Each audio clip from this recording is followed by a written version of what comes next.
going to go, we're going to go through the points that I have shared in front of you. So the main idea is, how do I incorporate a flipped learning environment in a thinking classroom? And we'll discuss what these two topics are in case some of the participants are not comfortable with the ideas.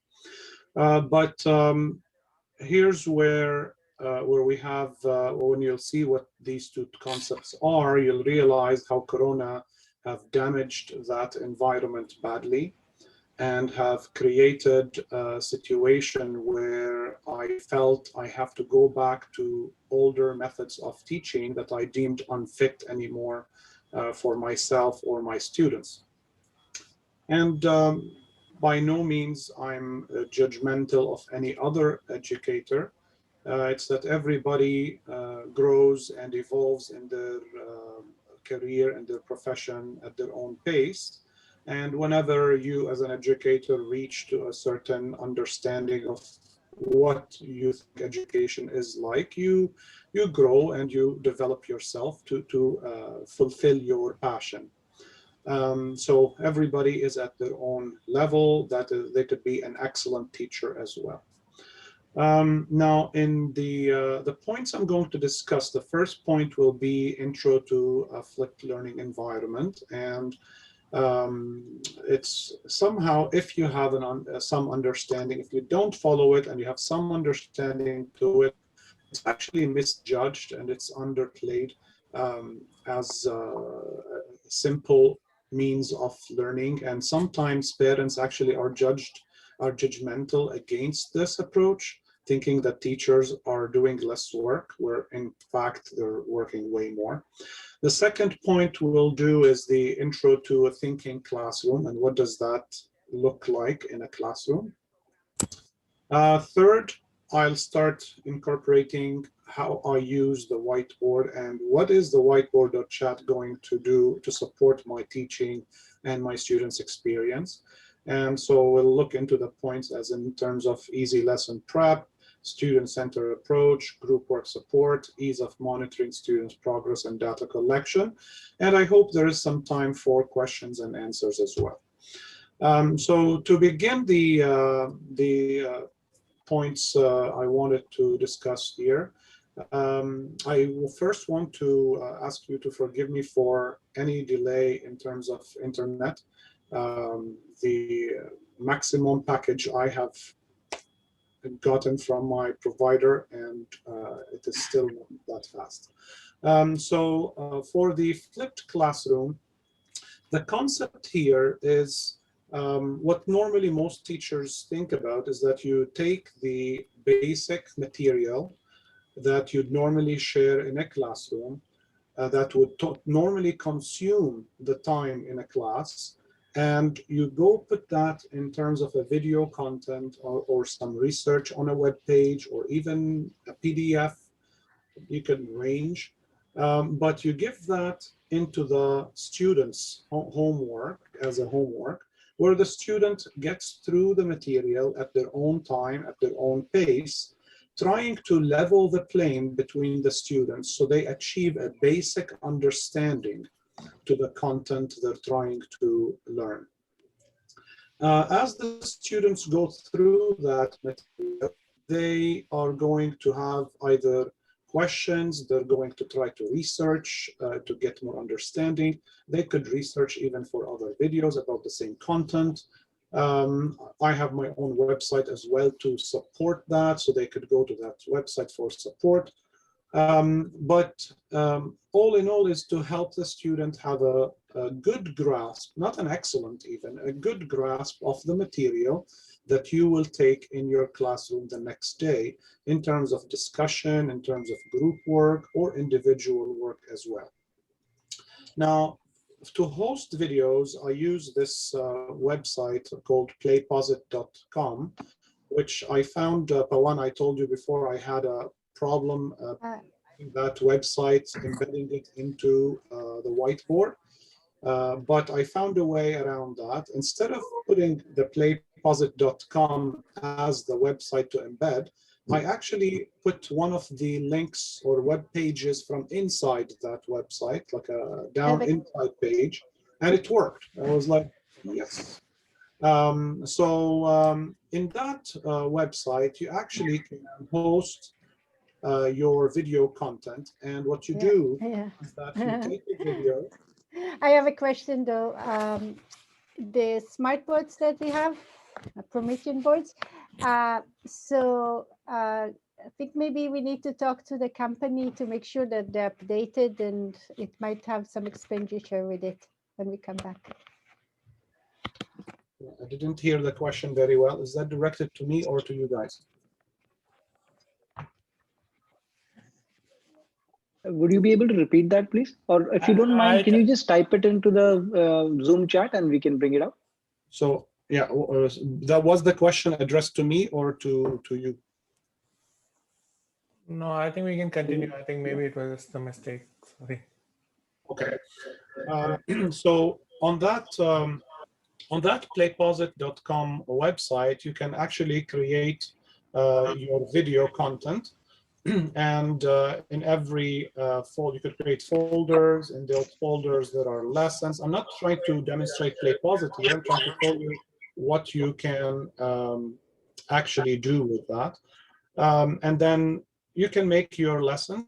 And in those videos, which you can get either to do yourself or you can get from whatever is freely given on YouTube or other video domains, you can take that video, embed it in Playposit, and add questions to it at every interval you want. And students, when they work on these videos, they get to eventually arrive to a question, answer the question, and then you have feedback. So, for example, if I pick this lesson, I click on monitor, and the students have multiple range of types of questions. I could put multiple choice. I could put any other type question. I chose, for example, the free response for this particular lesson. And in here, I will show all the students in my classroom once that stops cycling, and I will be able to choose the particular student I'm interested in seeing their work. So let's pick Erica, and I click the work she did, and here's the question, and here's the answer, which I can read and see how she's developing. That was all before coming to class the day we're going to discuss that lesson. So all that is done on her own time, reaching a level of understanding, and some of them actually master the content. So by the time they're coming to class, they're actually aware of the content. There is already an icebreaker between them and the material. It's not all new content. And right now, for example, in my school board, we're doing 4 hours of learning every day. Because of COVID, we get cohorts. And every day I have one cohort staying 4 hours learning the same subject. So having them do that work the night before coming to class, it is less anxiety for them, less stress, and easier access. Now, as I'm going through the explanation of this content, I will be also demonstrating how I use whiteboard in here. Now, to add that website, so I'm going to show you here how you add that website. To add that website, all you need to do is go to Tools. You click on the website you need and go to Tools. And under Tools, you find Website. And if you click on that option, you will be able to click anywhere in the page. I'm not going to do that right away here. Maybe I'll show it in the end. If you click on the website, then you click anywhere in the page and it opens a window like this window that I have here. And you have that space in the middle where you're putting the link. Now, as some of you heard, I was talking to the developers. It doesn't take all kinds of websites. So if your website has layers under it, you might be able to get the link of the pages under that website, and that could be posted in. So, maybe I'll try it. Let me see if I try here. If I go Tools and Website, and I click here, let's say.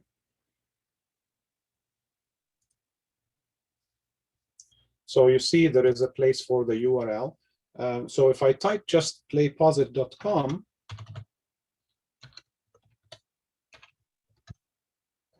nothing here will happen. Click enter. It'll take me straight to the whiteboard .chat web page. And that's not what I'm interested in for that web link. And so I must have erased by mistake.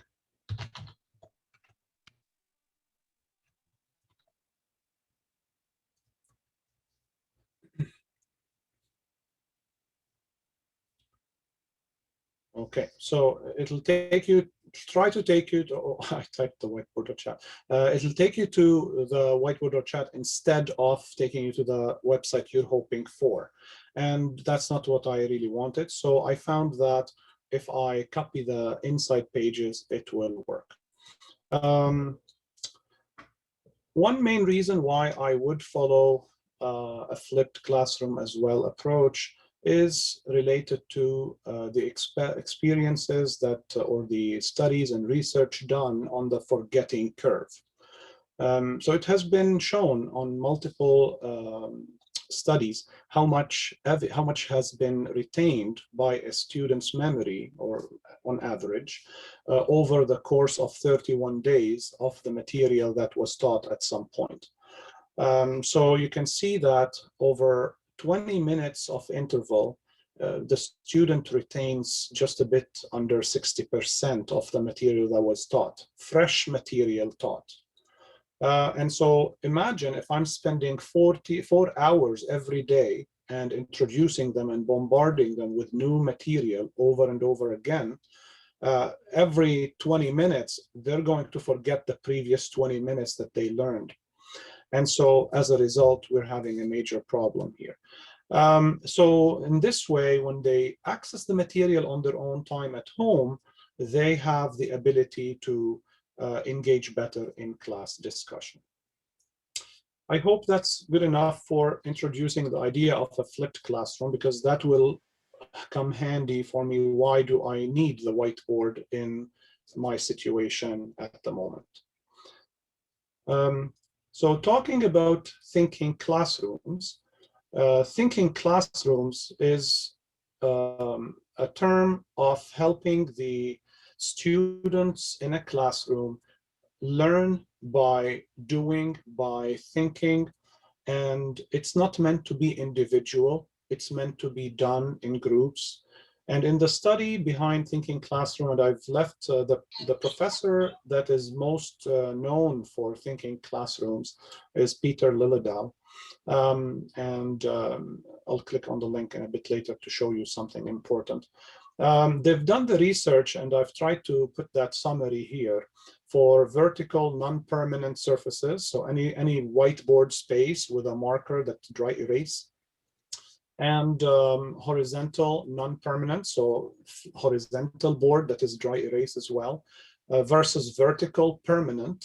So if you're writing on a paper, like a board paper where you can flip those chart paper and you could write with a marker, permanent marker. Horizontal permanent, so you're writing on a notebook with an ink, or just a notebook which you can write on with a pencil, or you can have the freedom to erase on as much as you want, but that's your own individual copybook.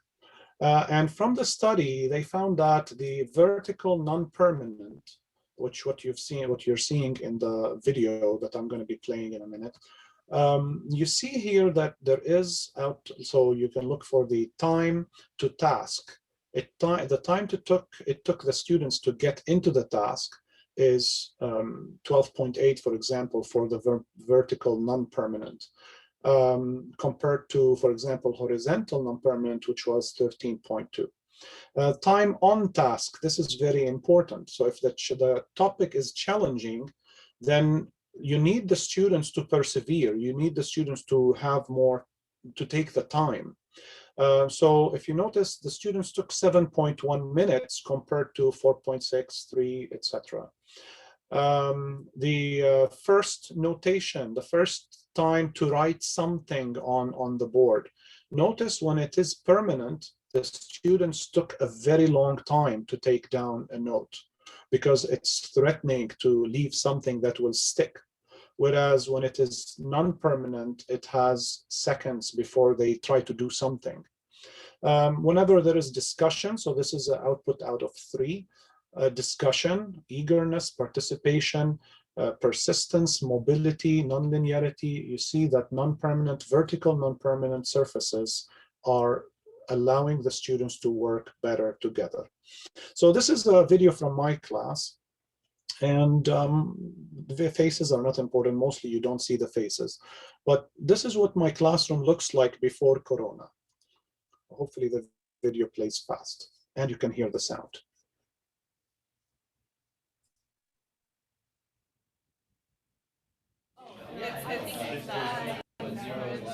Right? Wait, this is the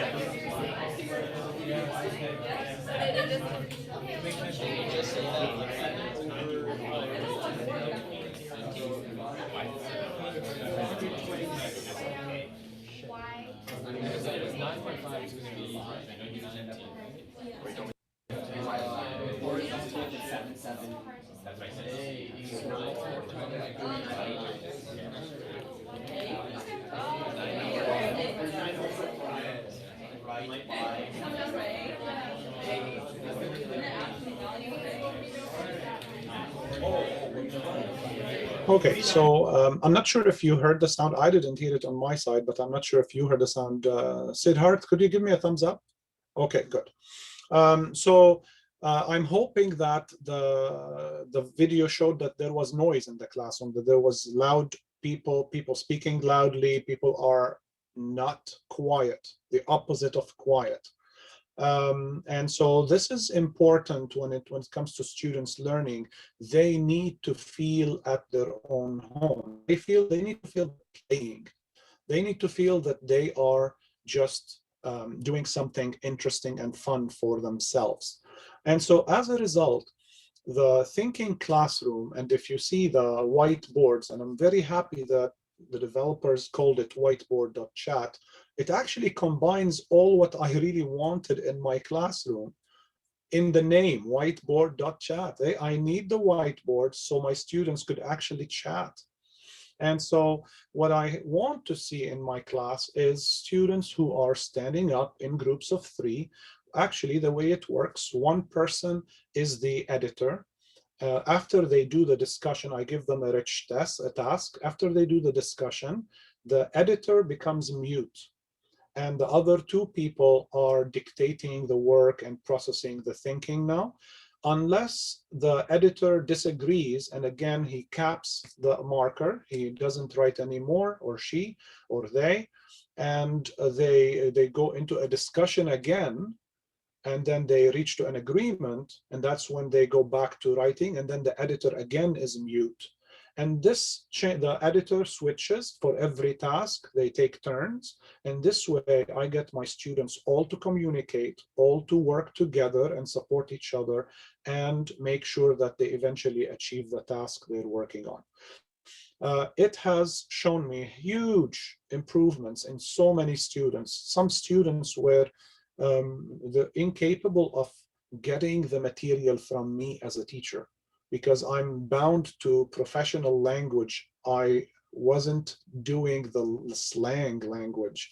And so when the students work together, they talk in language that I am not using.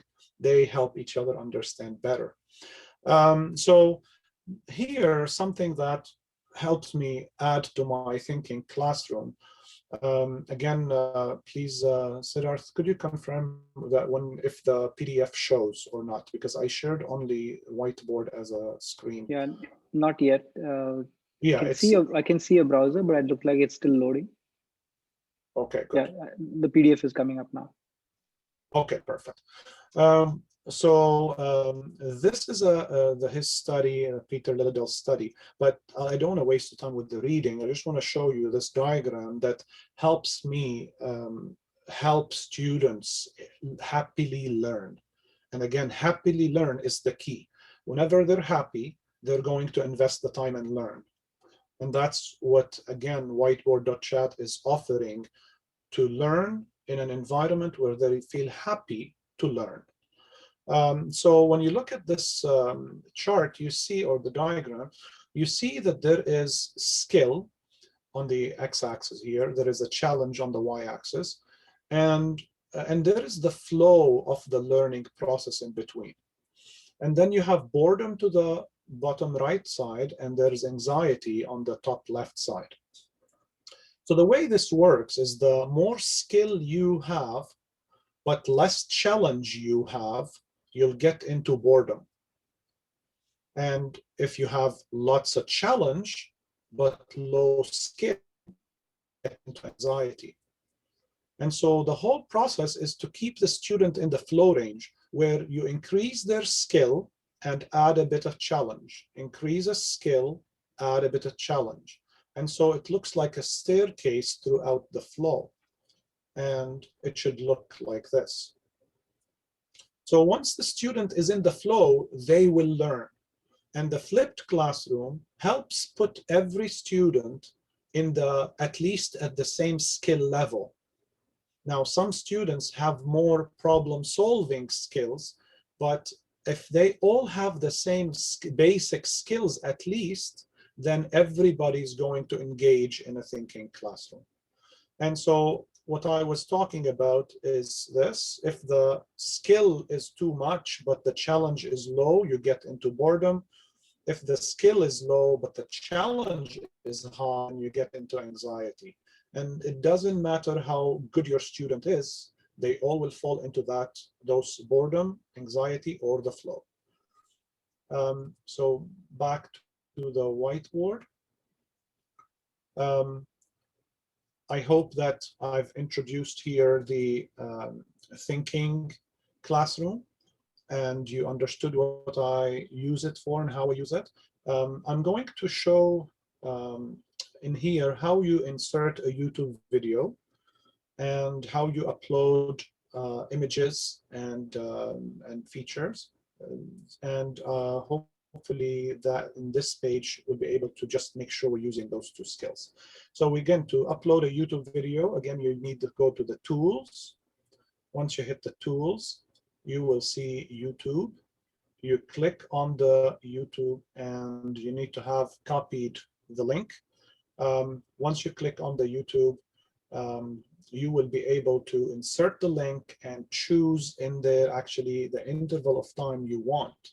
So if you don't want to watch a whole video, you want to insert just from 5 seconds to 45 seconds, you can just put that interval, it's in seconds. So if you have maybe 3-4 minutes, you want to make sure that you're converting that to seconds by multiplying by 60. Now, on this page, we're going to see an example of my lesson. And I want you to notice up top here the number of students I have in there that are joined onto this lesson. So this is one typical lesson that I would do. And this is the ease of prep work that I have in there. So those are the points for my lesson. I list them in handwriting. I use my Chromebook with a stylus, easy to do. I find I'm a slow typer. I find it's slow for me to type, even though I'm starting to use the typing.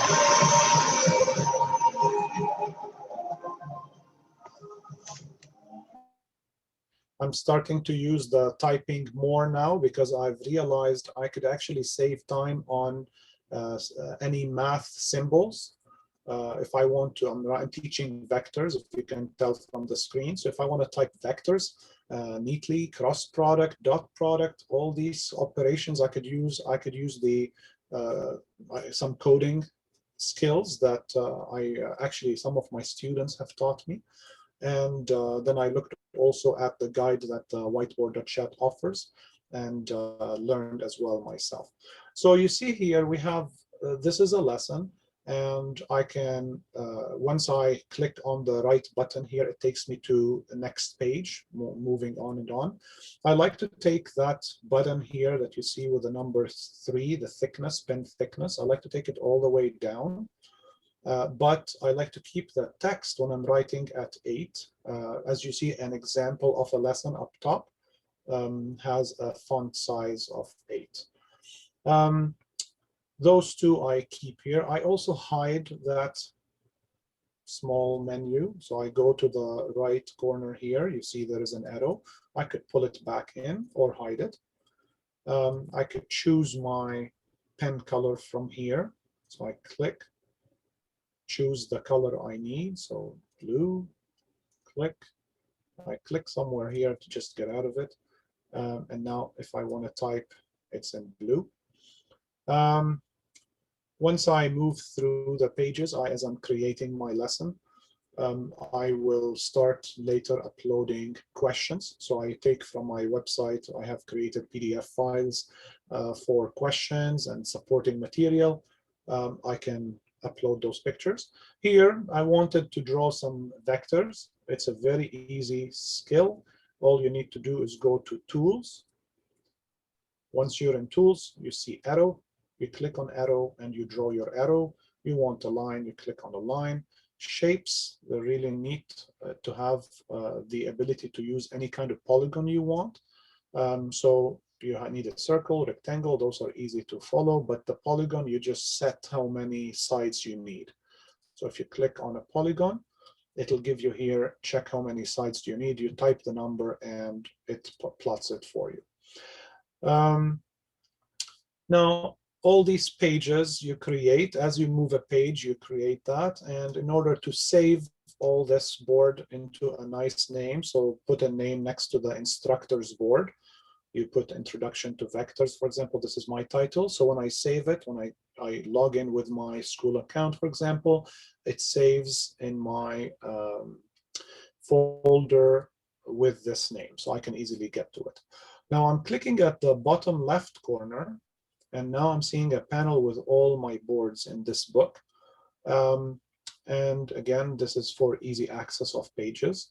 And thank you for the developers for keeping on taking our suggestions and all the teachers who give suggestions, because you guys keep on making it way better than before.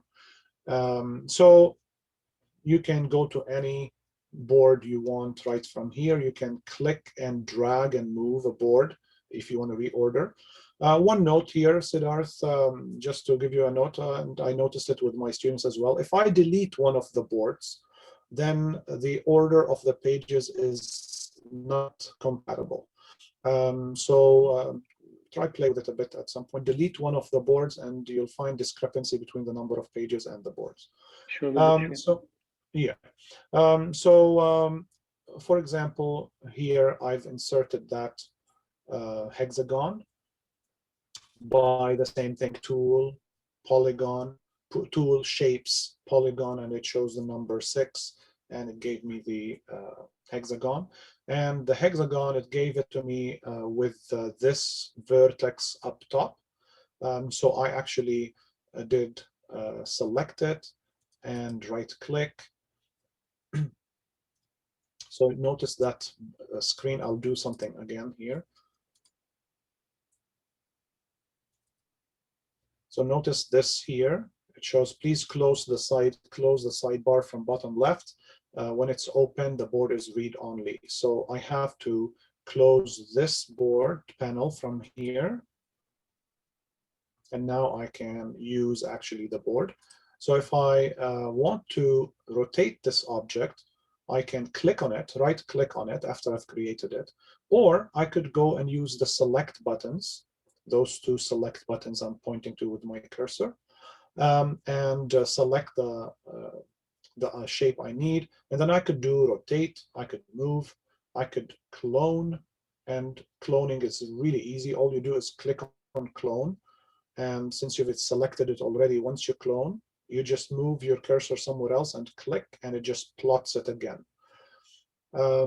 So lots of beautiful tools that are there to support you as you're working. You find yourself producing the lesson much faster, more efficient than if you're trying to create all this all on your own. Eventually, you want to put some, so you see I have a question here that I put, I didn't type this, I cropped it from my website, from one of the documents I have on my website. All I need to do is open my website, screenshot that particular region on my page, and come in here and put it in. And so again, how you do that, you go to this button here under Tools, it shows Upload File. And if you click on Upload File and you choose either from Google Drive or your computer, I'm not able to use my Google Drive for some reason. My board account blocks maybe Google Drive to be used by some other platform. So I'm not able to access, so Siddharth maybe takes that as a note. I'm not able to access Google Drive from here. So I have to screenshot on my Chromebook and upload from the computer option. Once I click on that, it'll go straight to the computer and allow me to upload from there. And again, you could select it, you could move it, rotate it, do all kinds of animation to it you need. There is also a nice tool I like to use a lot. It's the Lasso Tool. When I click on the Lasso Tool and I go and select, again, same message, close it. Nour, let me just clarify one quick thing about the Google Drive. Yeah. We're working with Google to get whiteboard.chat approved on their approved list of applications, and that's why Perfect. they're currently blocking it. It's been taking a little bit of time, but we're pretty much exchanging messages with them every day to get it approved. So Perfect. as soon as it gets approved, then everybody would be able to use their Google Drive. Amazing. That's great. I mean, it's not, to me, it's not a major handicap. It's I'm easily able to download it to my Chromebook and upload it, but it would be nicer if you can quickly take it from the Google. Sure. There's one quick question. So on the Lasso Tool. No, just there's one quick question that I can probably answer really quickly. So the question is it possible to upload a PowerPoint lesson in whiteboard.chat to teach? So currently you need to print out the, save the PowerPoint lesson in PDF form, and then you can PDF. upload it. Right? Thanks. Right. So the Lasso Tool will allow you to select a whole region. And sometimes it's not perfect. So if there's a lot of detail, it is not perfect. It might not select all the components in the screen and the shot what you want to copy or move. So that is something that, the more detailed the drawing is, you have another option, which you could simply go to the book. So if you click on the book here, Manage Book, and under Manage Book, you can actually copy the page. When you copy the page, it copies everything into another page, and you could just go erase what you don't want and keep the item that you're interested in. But when you do a copy page, it'll print that new copy in the last board in your book. So you have to go back to opening the sidebar panel here.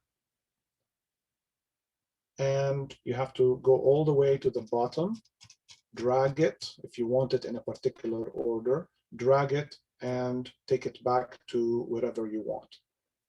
Okay, so let's say I want to put it here, then I drop it and it stays there.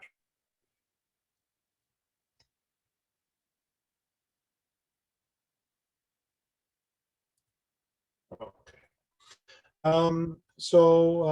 Here I've showcased how I use some of the features. The most important thing I want to get to is how do I help my students learn?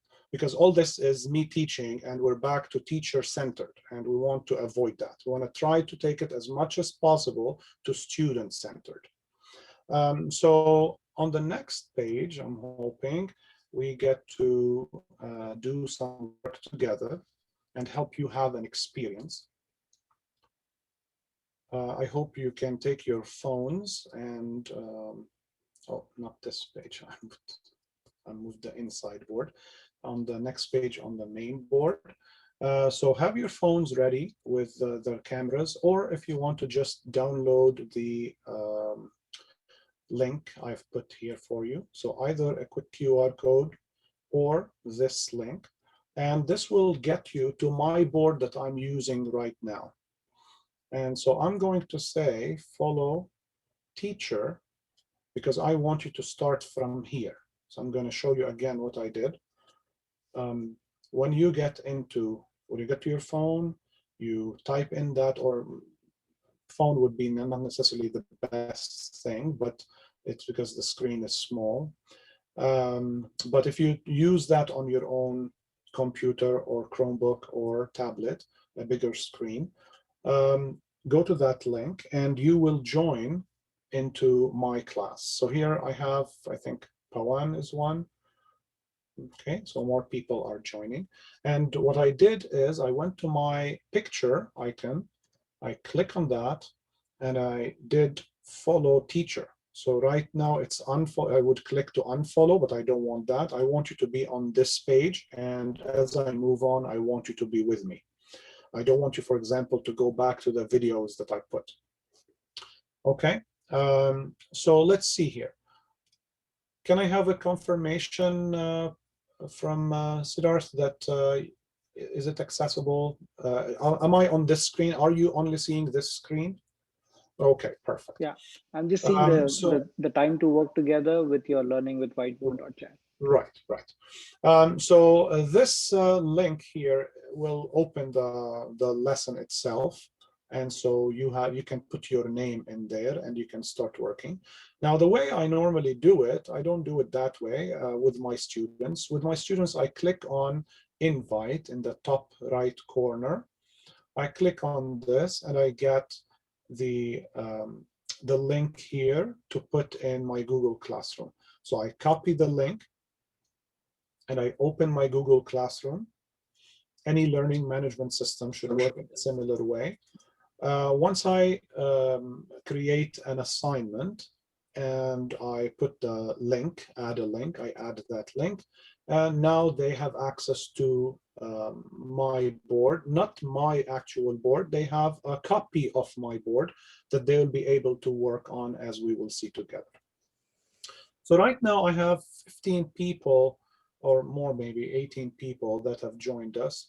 And so in order to see them, see what they're doing and what their work is going to be like, I go click on the grid view down here. So towards the bottom left corner, you see grid view. If you see, you have those tiles are the people that have joined us. And for some reason, I can see some people on the first page, which I'm not sure why is that, because I did say follow teacher's page. So if you see this page was on, this is the first page where there's Q&A. I'm not sure why this is happening. I have all the people in my classroom. Let's say I can change, if I click on this gear option here, I can change how many boards I want in that particular board, because all these students are joining. If I have, let's say, 32 students in my classroom, so I want to see as much as I can in one board.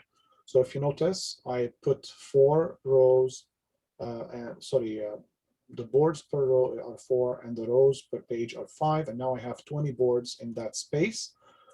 And so I can look into what they're doing, and you can see some of you guys have tried to do some stuff in there, which I can see, and I'll join later to see show you more what I can do. If I want to help a student and see what they're working on and support them, I can, as I'm monitoring, which I'm not presenting, I wouldn't be presenting this page. Okay, now I'm presenting my screen. But if I'm doing that in class, I would be presenting the window. And so I'd open another window, which I'm not presenting, to monitor my students' progress. So let's see here, we have Pawan. pick on you. So I can see that Pawan has been working on a star. He unfortunately did not do a good job on the vertex of that star, so I need to guide him on how to do that. Maybe I want to show him how to use the lines. So I could join his board. And so that'll take me to his board. And in there, I am able to connect with what he's doing and maybe use his tools, to use the tools on the left menu to support Pawan in his work. Again, here, internet is slow, so hopefully it opens in a good time. What I do as well is that I have in my school, we use Google Meet. We don't use Zoom. So with the Google Meet, I can have a chat with all my classes. So they're all hearing me when I'm talking, even to an individual student. And they don't see that, but they're hearing it, unfortunately. I cannot go into one-to-one with that student. And this is something that I hope that whiteboard.chat works on and improves, which is the video conferencing, because that makes a huge difference in the interaction and the privacy, and it makes students want to engage with you in a discussion because they will not feel intimidated that they're exposed to all the classroom. So here now I'm on Pawan's board. I'm gonna go and hopefully in the discussion, I will be able to tell him maybe use lines. And if you use the line, you go 1, 2,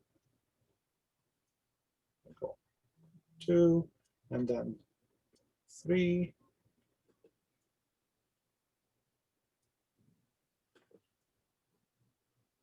4,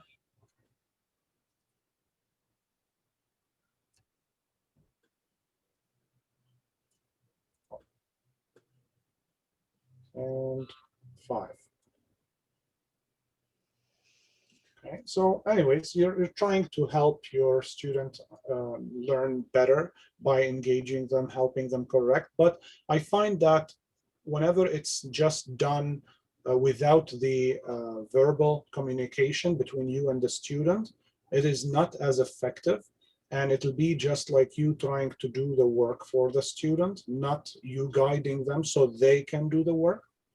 I tried in my school to do the video conferencing. It opens up and then 20 seconds later shuts down and restarts and shuts down, restarts. So this is a project hopefully keeps on going to develop, and we will benefit one day from that feature. Now I'm going to go back to the instructor board here, and in the bottom left corner.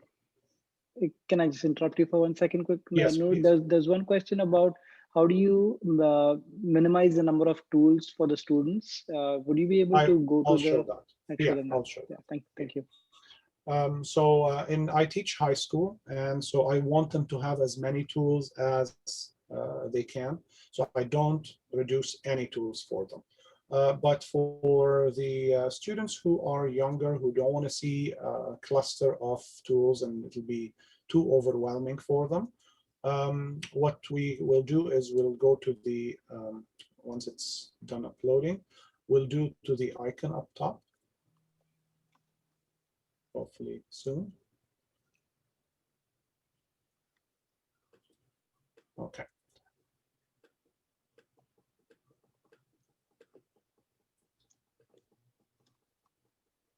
So I clicked on the gear icon up here. Okay, next to the pictures, the gear icon. And in here, you choose what you want them to have. So students can only draw on their individual or group board. Students can see simple tools. If you click on this, they will only see simple tools, just basic writing, erasing. And then you have the very simple tools. So these are your very simple tools. And you can play on those with like open invite. If you want to see always what your student gets, what you do is you create your own board, put your own restrictions. So go to the gear icon. I'll show that again. Go to the gear icon. Put your restrictions, whatever you want them to have. And then what you do is invite yourself. So click on the invite and copy that link and open it in another page, another web page. And so you now have the view of what the student sees. Okay, as long as you don't share your own web link. So never share your own web link, because that is the same board you're working on. If you share that one, they're accessing that same board you're working on. Whereas if you give an invite, I want you to notice the number up here. It's a number 5. So if you click on the invite, you'll have a different number at some point. Hopefully I can get to it. So Nour, just a Oh, real quick I think the code. I think the code here will be different somewhere. Yeah. Right, Siddharth? Right, Siddharth? Right. That's right. So if you have a entirely different board, that's when the link will be different. But if you use the same link, then you end up at the same board again. So you can use it across multiple days as well. Right. So always use the invite option. Click a link and use that with your students. So Nour, real quick, just a quick time check. You have about 15 minutes to the top of the hour. Right. Do you want to cover the group boards as well? Right. I am getting to that right now. Awesome. Thanks. So now I want to show you how I add groups in my classroom and how they view them. Now that my students have been added to my class, and I will use the group of the people that already joined, what I do is I click on my picture icon, and all these are the students within. And sometimes you get a couple of virtual individuals that join. I think this is just to have someone in the classroom. I'm not sure if that is the case or not, but not my students. Like there will be some people that are not my students and they're just in there. And also names that I wouldn't recognize. So in any case, at the bottom here, you see create group board. So again, you click on your picture icon and you go to the bottom and you say create group board. Now you can only do this, you can create the boards, but you can only assign them after you've added your students to the classroom and they join. So now I'm going to name the group board. So I've already created groups before, so it already knows G1. I create G1 and create group. Okay. And you'll notice it's already in here. I'll create another group. So we'll have a G2.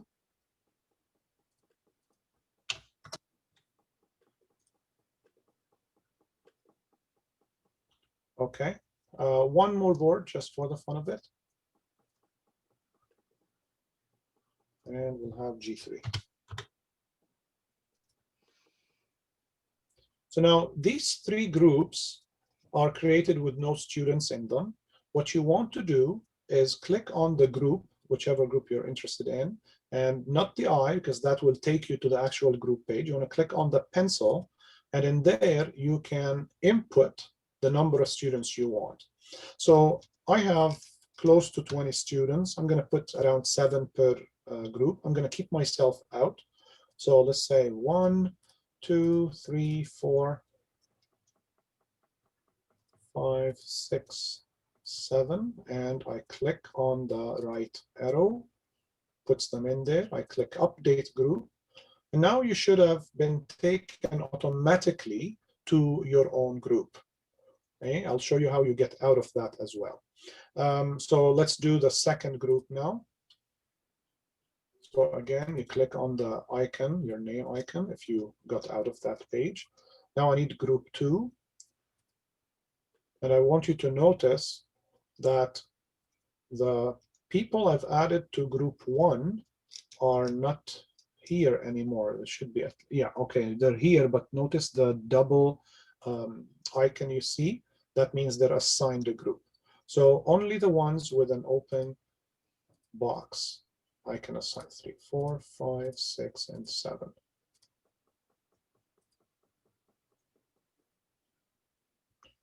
Nour, you may want to disable the follow teacher page because your groups might have some problems if you leave it Right. enabled. Right. Thank you for alerting me to that. Yeah. And the last group 3. So the leftover people.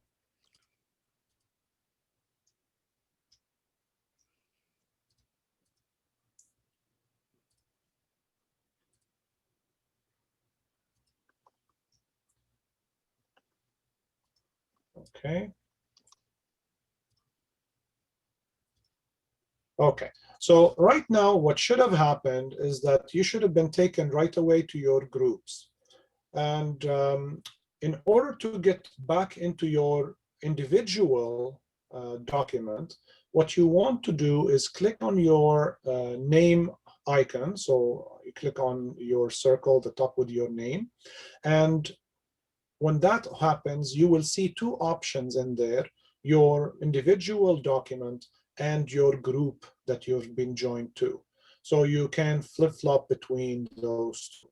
Now, how I monitor those groups, again, I would always hope that there would be a video for every group that I can see. But what I did in my classroom, I create with the Google Meet breakout sessions.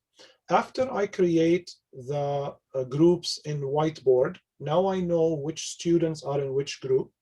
I go to the Google Meet, and when I create my breakout sessions, I add those particular students in every group into the same breakout session. So in that scenario, the students who are working on the whiteboard in that particular group have their own Google Meet breakout session to converse as well, because it's impossible to have people work together on just a canvas without communicating. So they need to plan because it's a rich task. They need to have, the question is for all of them. They need to plan together. It's not just one takes leadership and the other follow. They need to support each other. Now, how I monitor all this, I again go to the grid view. In the grid view, I will see all the students' individual and group boards in here. So if you notice, there is Zaina, and there is group 1, and there is, again, Gay, there's Barbara, there's all these people with either their individuals and their group boards. So what we can do is click on the gear icon below, and I've given myself only 3 boards, so I don't need really more than a 3 by 3, a total of 9. Okay, but I want only the group board, so I'm going to click on the board browser. And in here, I click on the group boards only. And click done when that is done. So I have 3 groups. I've allowed 6 boards. So that's why you're seeing more tiles. So here we have, and maybe Siddharth here, you could help me with this because I'm a bit confused with it. In my groups, I can see group 1, 2, and 3, but I also get to see other students' boards that I didn't request, that I just requested the boards, the group boards. Like for example, right now you are seeing all the groups, is that right? Yeah, So I think right now, the only single board that you see is your own, and rest of them are all groups. Okay, so so here, whenever there is, so I have 3 groups, but I put 9 boards in total to show. So what is it doing? Is it trying to provide as many boards in the groups as possible to meet the 9?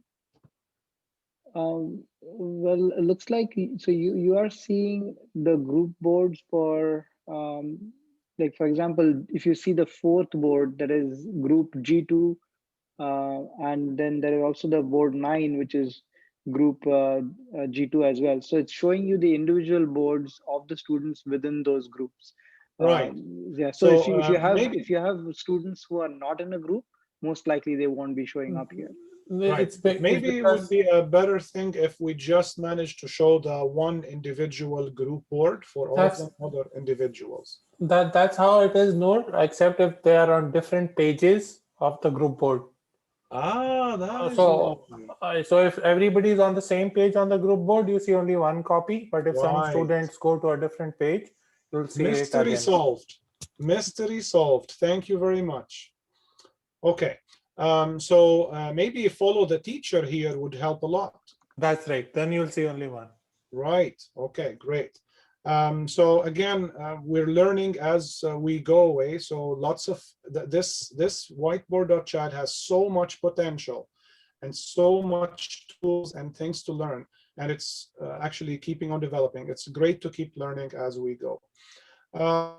So here we look into the groups. Again, you can join the groups. So if you click on a particular group, you can join, you can showcase. And when you showcase, I do believe that the name of the people involved do not show. I never showcased, I just joined a group before, so I am not sure exactly, but I believe the technicalities is that when you showcase, it doesn't show the name of the individual that you're showcasing. If I'm wrong, please correct me, Pawan. No, that's right. What you said is right. Okay, that is good. Now again, I did talk about how we move between boards. So you click on your name icon and you move to the either individual or the group board. Few things I want to go back to my book. Few things I wanted to share quickly. I have maybe 4 minutes left or 3 minutes left.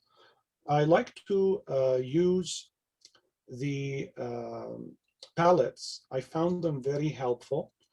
So the palettes are sometimes tools that you can use to create and construct shapes that are normally difficult to draw by hand. And hopefully if the board cooperates in time, I'll get there. So if you have access to my board and you're not following, so if your internet is faster than mine, then you can see on page, I believe 8 or 9, you can see the construction I did. Let me make sure here.